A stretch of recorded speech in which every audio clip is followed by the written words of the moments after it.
सुंदर सुशीला पढ़ी लिखी और भक्त पुत्र वधू प्राप्त भई। शिप्रा पर पहली बार जो है परिवार बताया। इंद्रेश जी के पिता ने पूरा सच सबको बताया। शाही शादी आफत थी या फिर कृपा, असलियत अब आपको हम बताएंगे। शाही शादी क्या की इंद्रेश उपाध्याय ने, ये तो उनके लिए आफत बन गई।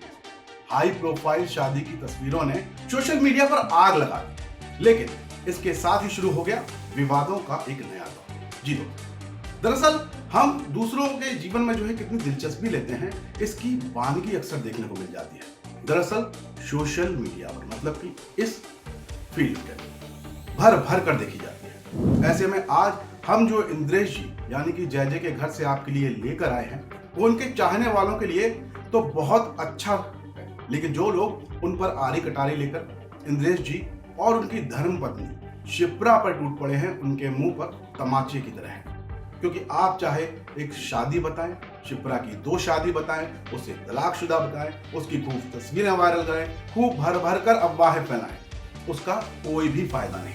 क्योंकि शिप्रा शर्मा या बावा जो भी कह सकते हैं, इंद्रेश जी के परिवार के लिए एक अच्छी बहू है और एक सज्जन परिवार से है।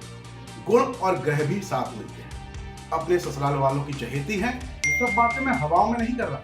सवाल उठाने वालों के लिए बाकायदा मेरे लिए पास प्रमाण है और मैं लेकर आया हूं कि कैसे शिप्रा एक संस्कारी बहू है अपने ससुराल वालों के लिए। अगर आपको यकीन नहीं तो पहले सुन लीजिए इंद्रेश जी के पिता को, क्योंकि पहली बार इंद्रेश जी के पिता यानी हमारे जय जय के परिवार ने इस मामले में अपनी चुप्पी तोड़ी है। गणवर्ग अच्छे मिलेंगे, खानदान बढ़िया मिलेगा, प्योर वेजिटेरियन शुद्ध सात्विक ब्राह्मण परिवार होएगो, वहाँ से संबंध करेंगे। तो उनमें यहाँ कुंडली बहुत अच्छी मिली और परिवार तो क्योंकि वो वृंदावन आते रहते हैं, उनका यहाँ किराए पे कोई फ्लैट भी है। तो हमारे सब जो आचार्यगण हैं उन्हें कहीं बहुत सुंदर कुंडली मिल रही है, 33 गुण मिल रहे हैं। तो फिर हमने कि ठीक है यहीं करेंगे, कोई आपत्ति नहीं है। सुंदर सुशीला पढ़ी लिखी और भक्त पुत्र वधू प्राप्त भई। तो सुना आपने दोस्त, ये कोई आम आदमी नहीं है, हल्का फुल्का आदमी नहीं जिसने ऐसे बोल दिया हो। इंद्रेश जी के पिता है कृष्णचंद्र शास्त्री, जिनके लिए शिप्रा शर्मा एक आदर्श बहू है। इसलिए जलने वालों, अब आप छाती को चाहे जितना फुला लो, सांप तो लौटना ही है, लौट ही रहे होंगे। क्योंकि आपके अरमानों पर तो पानी फिर गया ना। ये सब तो बेकार हो गया ना, आपने जो इतना ट्रोल किया।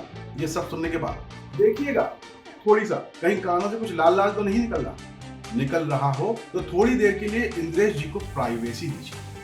अभी अभी शादी हुई है, आप तुरंत डॉक्टर के पास जाइए, वरना तकलीफ पड़ सकती है। क्योंकि जय जय के चहेते एक और खास बात आपको बता दूं शिप्रा जी के बारे में कि कृष्णचंद्र शास्त्री जो बताते हैं, और लेकिन आप सुनिएगा, लेकिन राधे राधे जपते हो।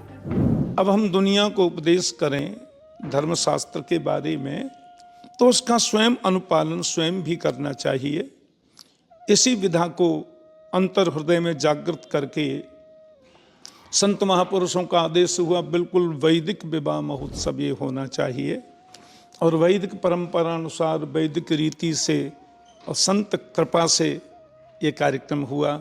और हमने प्रयास किया कि जैसे मुहूर्त, जोग, लगन, विधि, मुहूर्त उस पद्धति से ही हो, वैसा ही हुआ। तो दोस्तों लब्बो-लुआब ये है कि वृंदावन के प्रसिद्ध कथावाचक इंद्रेश उपाध्याय ने जो शाही शादी रचाई, उसकी भव्यता और दिव्यता, बल्कि ये कहिए खर्च देखकर सोशल मीडिया के यूजर्स उनके पुराने प्रवचन को दोहराने लगे।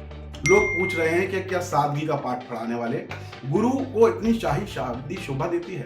ट्रोलर्स का यह कहना है कि इंद्रेश उपाध्याय के उपदेश और उनका निजी जीवन अब एक दूसरे के आमने सामने विपरीत खड़े नजर आ रहे हैं। शिप्रा पर भी सवाल उठाए जा रहे हैं, भाई वहां से कुछ नहीं कर सके तो शिप्रा को घेरने की कोशिश की, उसके वीडियो फोटो पता नहीं कहां से कैसे क्रॉप हुए, क्या करें, कुछ ले आए, अफवाहें बनाए। हर संत की तरह वे लोग धर्म को धन के अनुसार जीने की शिक्षा दे रहे हैं, धर्माचरण कर रहे हैं, जो कुछ नहीं जानते धर्म के बारे में। सोशल मीडिया पर ठीक ठाक ख्याति प्राप्त है इंद्रेश उपाध्याय को, खूब कथाएं भी करते होंगे। तो आज के समय में ठीक ठाक पैसा होना कोई बड़ी बात तो है नहीं।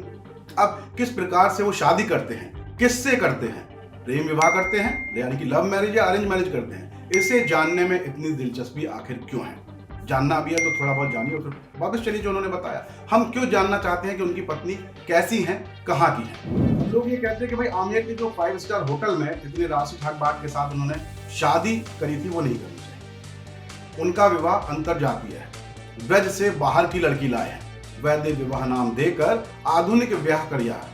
ये सारी बातें इंद्रेश जी के लिए की जा रही है। तो मैं तो बस इतनी सी बात कहूंगा दोस्तों, ज्यादा धन की बात नहीं करूंगा। यहाँ केवल एक कॉमन बात यह है कि ये उनका निजी फैसला है, पर्सनल लाइफ है। भले ही सामाजिक व्यक्ति हैं, लेकिन उनके अपना एक व्यक्तित्व भी उनका खुद का है, वो खुद भी जिंदगी जीने चाहते हैं। यदि हम उसका सम्मान करें तो ज्यादा बेहतर होगा। यदि अगर हम सम्मान नहीं कर पाते और हमसे अधिक कोई सम्मान अर्जित करना चाहता है तो उसके सम्मान को ठेस पहुंचाने की गलती ना करो, क्योंकि आपको किसी के व्यक्तित्व की कोई बात उचित नहीं लग रही या ठीक नहीं लग रही तो उसे छोड़ दें, नजरअंदाज कर दें। लेकिन उसके आधार पर उसका पूरा बायोग्राफी इसको बना देना कैसे हो सकता है, कैसे संभव है? उसको धूमिल ना करें। जो जिस प्रकार से समाज में अपना योगदान दे रहा है उसे देने की कोशिश करिए।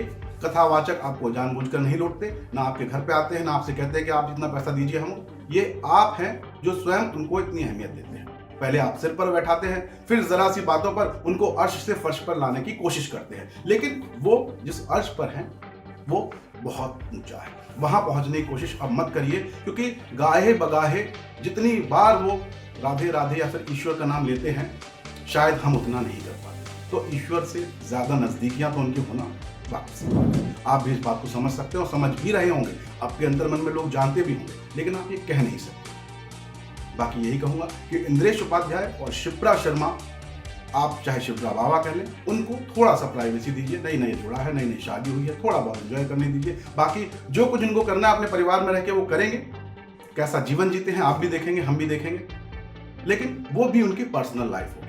तो पर्सनल लाइफ से इतर जो कुछ करना है करिए, जब वो प्रोफेशनल लाइफ में अगर कुछ ऐसा करते हैं। हालांकि अभी तक ऐसी कोई कंट्रोवर्सी जो है इंद्रेश उपाध्याय से देखने को नहीं मिली। ये पहली बार है कि वो कंट्रोवर्सी में फंसे हैं, लेकिन फिर भी फंसना फसाना क्यों, राधे राधे कहिए और हमारे ब्रज धाम में रहिए। राधे राधे। श्री राधे। देश के राष्ट्रपिता महात्मा गांधी ने कहा था कि असली भारत हमारे गांव में है। हमारी पूरी टीम की यही कोशिश है कि गांव के हर रंग को हम आप तक पहुंचा सकें। इसलिए बनिए हमारी ताकत, क्योंकि कंक्रीट के जंगलों की चमचमाती दुनिया में गांव अंधकार की ओर जा रहे हैं। देश में स्मार्ट शहर बने, कोई दिक्कत नहीं, पर हम बनाना चाहते हैं स्मार्ट गांव।